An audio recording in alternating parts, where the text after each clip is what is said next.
কি কিছু বলবি না? আমি বাড়ি যাবো, তাই বলতো। ক্যাম্বাই যে কইরে বান্ধবী, তুই আবার খারাপ মনে করে নিস নাকি?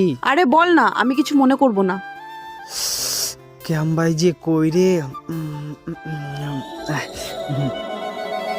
I love you. अच्छा তুই ভাবলি কি করে তোর সঙ্গে আমার রিলেশন হবে? তোর নিচেরটাই তো ছোট। দেখ, ছোট বড় আসল কথা না রে বান্ধবী, এই জায়গা অন্য একটা গল্প আছে। গল্প আছে? কি গল্প আছে? গল্পটা হলো ছোট বড় নিয়ে। তোর যেমন পছন্দ বড় না, চল দেখাচ্ছি দেখ। ठीक है এই দেখ, তোর পছন্দ বড়, কিন্তু ছেড়ে দিলে কেউ। समझ गया হুম। এবার আমারটা দেখ, अब देख तू ছোট প্যারি সমাজ গই। কিন্তু জাত গোখড়ো, একটা হলেই বমি। I love you two.